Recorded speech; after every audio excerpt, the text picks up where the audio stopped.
Hello student, welcome to Sandipani Educational Academy. Today we learn Computer Information Technology Class 3. Chapter number 2 Operating System. Operating System क्या होती है वो हम इस lesson में देखने वाले हैं. A computer is an electronic machine like a television or a music system, etc. There are different ways to start, operate and stop different electronic machines. For example, microwave, washing machine, DVD player, television, etc. As all of them work differently, you need to know how to operate each of them. Similarly, you need to know the correct steps to start and shut down the computer. If the computer is not shut down properly, it may create problems when you switch it on the next time. आपको ये पता ही है कि computer क्या है, एक electronic machine है जो टेलीविज़न की तरह दिखती है. हर एक मशीन जो होती है उसे ऑपरेट करने का अलग अलग सिस्टम होती है, उसे स्टार्ट करने की और ऑपरेट करने की. जैसे अलग अलग मशीन है, माइक्रोवेव है, वॉशिंग मशीन है, डीवीडी प्लेयर है, इन्हें ऑन करना, ऑफ करना, ऑपरेट करना, ये अलग अलग तरह से स्टेप्स होते हैं. वैसे ही अगर प्रॉपरली आप कंप्यूटर को शट डाउन नहीं करते हो, कोई फाइल्स ओपन रह गई, ऐसे ही कंप्यूटर अगर बंद कर दिया, तो जब आप ओपन करते हो नेक्स्ट टाइम तो प्रॉब्लम्स हो सकती है. नेक्स्ट पॉइंट है switching on the computer. Switch on कैसे कंप्यूटर करना है ये हम स्टेप बाय स्टेप यहाँ पे सीखने वाले हैं. फर्स्ट है switch on the power supply. सबसे पहले आपको क्या ऑन करना है, पावर सप्लाई. सेकंड है switch on the power button on the CPU. आपको सीपीयू का जो पावर बटन है वो ऑन करना है, सेंटर में होता है वो पावर बटन आपको ऑन करना है. थर्ड स्टेप है switch on the power button on the monitor. उसके बाद पावर बटन जो होता है मॉनिटर पे यहाँ सामने वो ऑन करना है. उसके बाद आपके सामने जो स्क्रीन ओपन होगी, ये देखिए, the following screen will appear, it is called the desktop. जो आपके सामने उसके बाद वो ये प्रोसेस करने के बाद, ये 3 स्टेप करने के बाद जो स्क्रीन आपके सामने आएगी उसे कहा जाता है डेस्कटॉप. अभी हमने देखा कि ऑन कैसे करना है, अभी देखेंगे शट डाउन कैसे करना है. Shutting down a computer. Step to shut down the computer. First step है click on the start button on the task bar, a menu will be appear.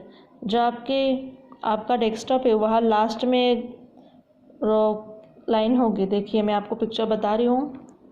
देखिए डेस्कटॉप पे जो बार होता है लास्ट में उसे टास्क बार कहा जाता है. ये उस पर स्टार्ट बटन होगा. ये स्टार्ट बटन जो है आपको ऑन करना है. Click on the shut down option. उस पर एक ऑप्शन होगा, मेन्यू बार आएगा. आप जब टास्क बटन पे जो स्टार्ट बटन है, टास्क बार पे जो स्टार्ट बटन है वो से क्लिक करोगे तो आपके सामने कुछ मेन्यूज़ आएंगे. उस मेन्यू में होगा शट डाउन ऑप्शन. उस शट डाउन ऑप्शन को आपको क्लिक करना है. A message appear, it is now safe to turn off the computer और नो सिग्नल. उसके बाद आपके सामने एक मैसेज आएगा कि आपको computer properly shut down, safely turn off करना है या नहीं. Switch off the power supply. और उसके बाद लास्ट में जैसे स्टार्टिंग में स्विच ऑन किया था हमने पावर सप्लाई, लास्ट में हमें पावर सप्लाई ऑफ भी करना है. Note, in certain computer system the CPU need not be switch off as it switches off automatically. However, in some computers you need to switch off the CPU manually. देखिए आप जैसे ये process करते हो वैसे जनरली तो CPU होता है वो स्विच ऑफ हो जाता है, बंद हो जाता है. पर अगर नहीं होता है तो आपको वो CPU है जो वो बंद करना पड़ेगा. देखिए आपके सामने मैंने बोला था स्टार्ट बटन पे आप अगर क्लिक करते हो तो ऐसे मेन्यू आएंगे बहुत सारे. यहाँ पे है शट डाउन बटन. ये क्लिक करने के बाद जो है आपके सामने आएगा कि आपको टर्न ऑफ करना है या नहीं, ये मैसेज आता है. फिर टर्न ऑफ करना है safe, it is now to safe turn off. ये मैसेज आने के बाद आपने ओके किया, उसके बाद आपने पावर सप्लाई ऑफ की. देख नेक्स्ट है हमारा ऑपरेटिंग सिस्टम. ऑपरेटिंग सिस्टम क्या होता है? An operating system is a program or a software which enable to the user to interact with the computer It is the set of program that controls a computer. It acts as an interface between the user and the computer. Operating system क्या है? Operating system एक programme हो सकता है या software हो सकता है. ओके, ये कंप्यूटर ऑपरेट करने में हमें हेल्प करता है. नेक्स्ट है, just as you use a particular language to communicate with people around you, the operating system is the computer language. It is the way people and applications talk to the computer. देखिए, ये operating system क्या हो सकता है? जैसे कि particular language होती है आपस में बात करने के लिए, वैसे ही ऑपरेटिंग सिस्टम एक हमारे बीच के और कंप्यूटर के बीच में बात करने वाला एक एप्लीकेशन होता है. Let us take an examples. कुछ एग्जाम्पल्स लेते हैं. You are traveling to Japan and you enter a store where the people know only Japanese language and you do not know that language. You know to speak and understand only English language. Will you be able to communicate to the salesman? What do you want? The answer is no. Suddenly you come across a person who know both Japanese as well as English. He acts as a translator and communicates between the two of you. देखिए, यहाँ पे आपको एक example दिया है कि आप Japanese गए हैं ट्रैवलिंग के लिए, बाहर घूमने के लिए. आपको जापानीज़ नहीं आती है. ओके, आप एक शॉप पे गए हो, आपको कुछ ख़रीदना है, पर वो जो शॉपकीपर है उससे सिर्फ जापानीज़ लैंग्वेज आती है, उसे इंग्लिश लैंग्वेज नहीं समझ में आती और आपको सिर्फ इंग्लिश लैंग्वेज समझ में आती है. तो आप एक ऐसे इंसान को ढूंढोगे जिसे जापानीज़ और इंग्लिश लैंग्वेज दोनों भी आती हैं, जो आपके दोनों के बीच में कम्युनिकेट करेगा, एक ट्रांसलेटर का काम करेगा.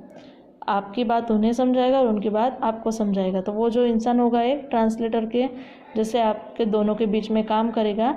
सेम एज होता है operating system. Here he is like that interface between you and the salesman. Similarly, an operating system acts as a medium of communication between the user and the computer. वैसे ही operating system होता है जो user और computer के बीच में communication का एक medium होता है. In a school, the coordinator is like an interface between the parents and the teachers. He or she takes care of the needs of the students. जैसे कि स्कूल में होता है, कोऑर्डिनेट होता है पेरेंट्स और टीचर्स के बीच में. And operating systems also manage what goes on inside the computer, such as recognizing input from the keyboard, sending output to the monitor, keeping a track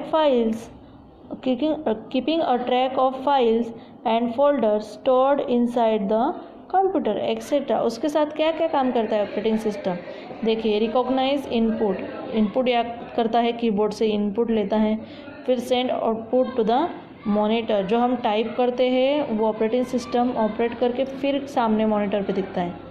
फिर ट्रैक फाइल फोल्डर जो है वो store करके रखता है. ये सारे काम ऑपरेटिंग सिस्टम करता है.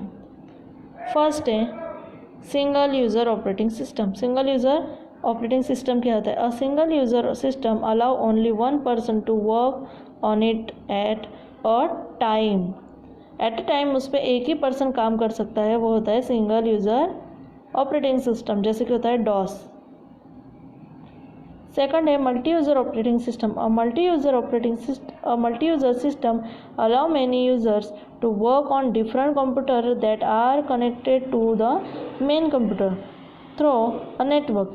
All the users are connected to one main system. इसमें क्या होता है? मल्टी यूज़र, बहुत सारे जो यूज़र होते हैं एक साथ एक से ज़्यादा, मतलब दो से ज़्यादा कंप्यूटर एक साथ वर्क कर सकते हैं मल्टी यूज़र ऑपरेटिंग सिस्टम में, जो कि एक मेन कंप्यूटर से कनेक्टेड होते हैं, मेन यूज़र से कनेक्टेड होते हैं. Multi-user systems are used in office and big organizations like airport, hospitals, malls, etc. Examples: Windows, Linux, Unix, etc. Multi user जो कंप्यूटर है ज़्यादातर ऑफिस में होते हैं, बड़े बड़े ऑर्गेनाइजेशन में, एयरपोर्ट में, हॉस्पिटल्स में, मॉल्स में यहाँ पाए जाते हैं। उसके बाद उसका एग्जांपल है विंडोज़, लिनक्स एंड यूनिक्स। ये एक मल्टी यूज़र ऑपरेटिंग सिस्टम है। आपने याद रखना है सिंगल यूज़र ऑपरेटिंग सिस्टम का एग्जांपल है डॉस और मल्टी यूज़र ऑपरेटिंग सिस्टम का एग्जांपल है window, Linux, Unix etcetera. Next हम difference between DOS and Windows. First, DOS is an example of single user operating system. DOS एक single user operating system का example है. Windows is an example of multi user operating system. पर उसके उल्टा Windows जो है वो multi user operating system का example है. Second है all the commands are text based in DOS. All command जो होती है वो DOS based होती है text. Here the command can be given by clicking on the icon. यहाँ पे आइकॉन को क्लिक करने के बाद कमांड पास होती है। डॉस में क्या होता है? In DOS one needs to remember all the commands. एक ही ज़रूरत होती है, एक ही बार में सारे कमांड्स वो याद कर लेता है। In Windows there are readymade commands in the form of menu. यहाँ पे विंडोज़ में रेडीमेड कमांड्स सामने दिखते हैं। 4 नंबर का है one can work on only one program at a time. यहाँ पे क्या होता है कि एट अ टाइम एक ही पर्सन इस पर ऑपरेट कर सकता है, वर्क कर सकता है। पर उसके उल्टा विंडोज़ में क्या होता है? One can work on multi Windows eight a time. एक ही टाइम पे बहुत सारे लोग इस पर काम कर सकते हैं। देखिए फर्स्ट था कि ये सिंगल यूज़र ऑपरेटिंग सिस्टम है और विंडो मल्टी यूज़र। उसके बाद इस पर जो टेक्स्ट बेस्ड होते हैं वो टेक्स्ट बेस्ड जो होते हैं वो डॉस में होते हैं और यहाँ पे जो होता है वो क्लिकिंग कमांड होता है। उसके बाद डॉस में था कि ये रिमेंबर ऑल द कमांड, ये सारी कमांड याद रखता है। और विंडोज़ में जो है उसे रेडीमेड कमांड्स होती है सब।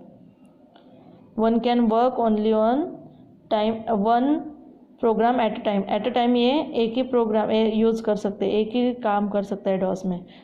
One can work on only one program at a time. एक ही जन एट अ टाइम काम कर सकता है डॉस में। पर उसके उल्टा one can work multi windows से at a time. Multi users इसमें काम कर सकते एक ही वक्त पे। अभी हम देखेंगे question answer. Answer the following question. Write down the step to start a computer. Computer start कैसे करना है इसके step. Write down the steps to shut down a computer. Shut down कैसे करना है वो लिखना है। Explain briefly what is an operating system with an example. Operating system क्या है वो एग्जाम्पल के साथ यहाँ पे लिखना है। Due two examples of multi user operating system. Multi user operating system के 2 एग्जाम्पल्स देने हैं। Give 1 examples of single user operating system. Single user operating system के आपको एग्जाम्पल्स देने हैं।